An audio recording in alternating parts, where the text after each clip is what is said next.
Lord, आप सभी को जय मसीह की। मैं परमेश्वर का धन्यवाद करती हूँ आज के दिन के लिए कि उन्होंने हमें ये सुंदर अवसर दिया है कि हम आज चौथे दिन में फिर से एक साथ इकट्ठे हो सके हैं और मनन चिंतन करने पा रहे हैं। आइए हम सबसे पहले प्रार्थना करें, परमेश्वर को धन्यवाद दें। धन्यवाद स्वर्गीय हो परमेश्वर, मैं आपका धन्यवाद करती हूँ प्रभु जी इस सुंदर समय के लिए आपने हमें दिया है प्रभु कि हम एक बार फिर से एक साथ मिलकर प्रभु जी, हम और हमारे सारे बच्चे परमेश्वर पिता आपको धन्यवाद करते हैं।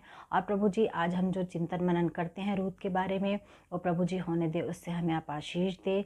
हमें जो शिक्षा मिलती है हम उसे ग्रहण कर सके, उसके अनुसार चल सके प्रभु जी, ऐसी हमें सामर्थ दीजिए।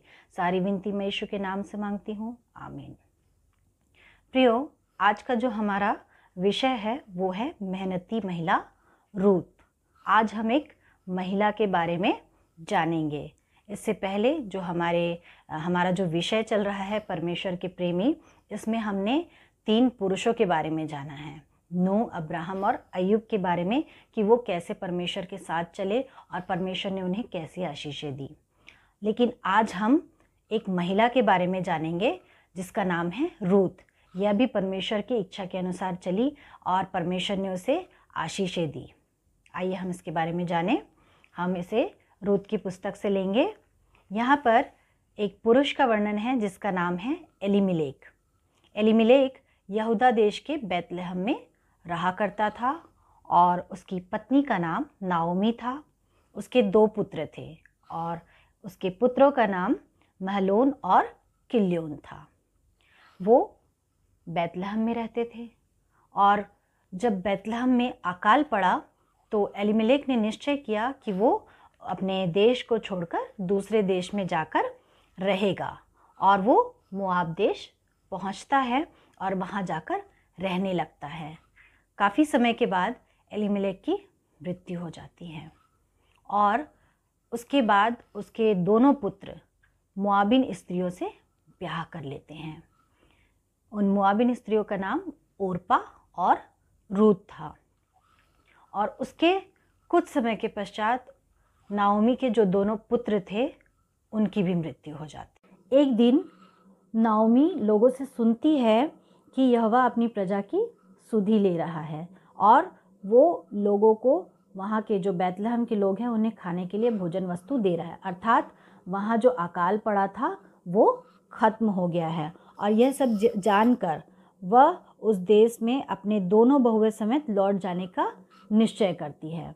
लेकिन जब वो निकलती है तो उसकी दोनों बहुएं उसके साथ जाने के लिए तैयार हो जाती हैं और वो नहीं चाहती कि उसकी बहुएं उसके साथ जाए। इसलिए ये सोचकर कि वो अपने माता पिता के घर में ज़्यादा सुखी रहेंगी, वो उन दोनों को मना करती है कि तुम मेरे साथ मत आओ, तुम अपने पिता के घर में वापस चले जाओ।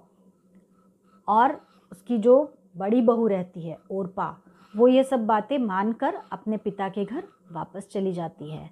लेकिन उसकी जो छोटी बहू होती है रूत, वो उसकी बात नहीं मानती। वो उससे ज़िद करती है कि नहीं, मैं तेरे साथ जाऊंगी।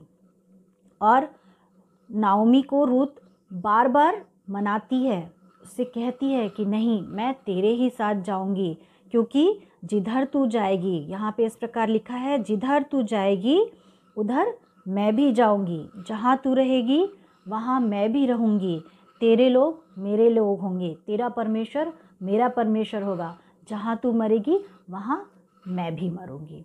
वो अपनी सास से, नाओमी से ये ज़िद करती है और उसकी सास उसकी इस बातों को सुनकर प्रभावित होती है और उसकी बात को मान लेती है और उसे अपने साथ लेकर चलती है। और वे दोनों बैतलहम पहुंच जाते हैं और वहीं रहने लगते हैं। कुछ समय पश्चात जब दोनों वहाँ रहते हैं तो उन्हें कुछ काम करने की ज़रूरत पड़ती है, खाने पीने के लिए सामान की ज़रूरत पड़ती है।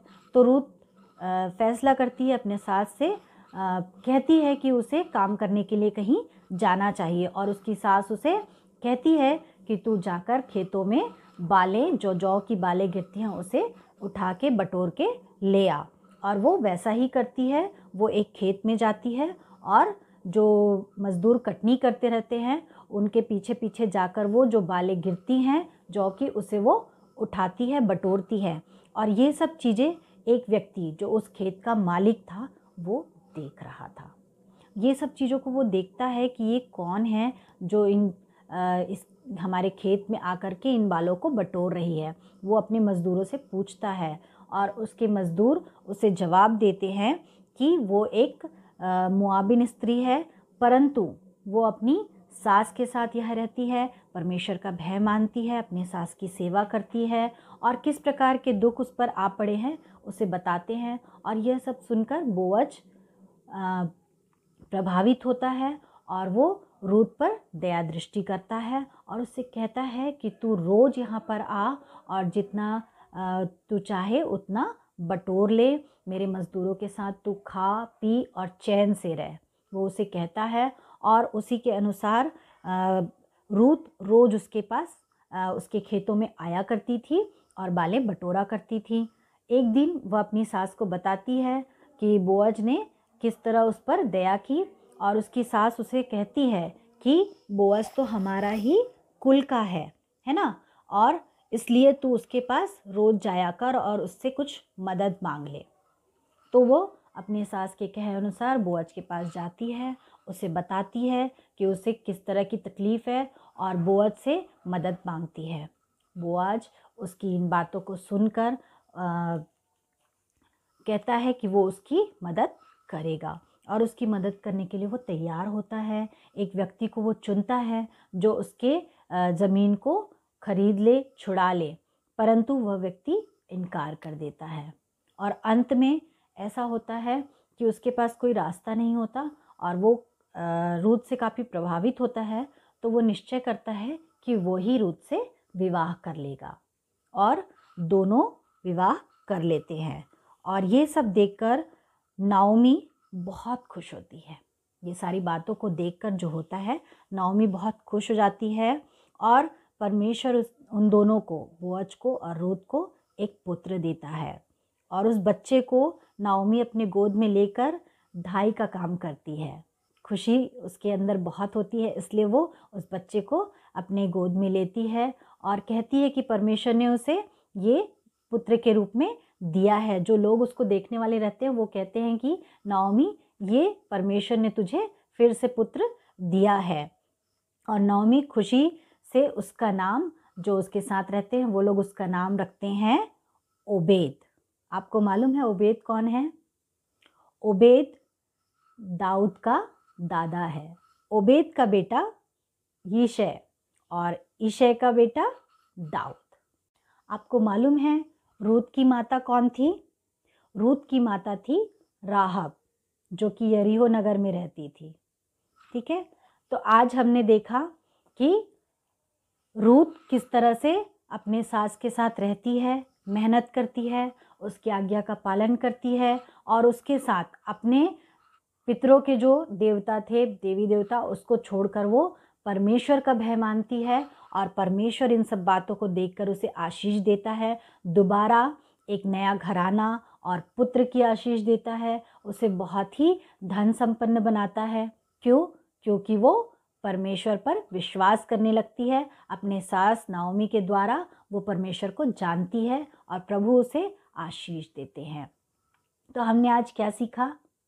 कि हमें भी परमेश्वर के भय को मानना है और अपने घर में जो हमारे लोग हमें सिखाते हैं परमेश्वर का भय मानना, परमेश्वर की आज्ञाओं को मानना, उन सब बातों को हमको सीखना है और उसके अनुसार हमें चलना है, तभी परमेश्वर हमें आशीष देंगे।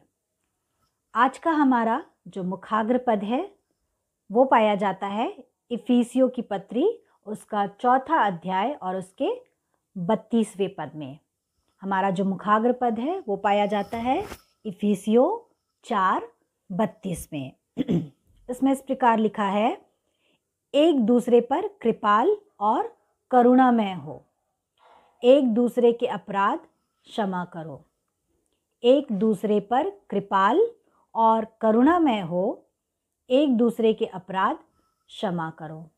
ठीक ऐसा ही नाओमी ने किया।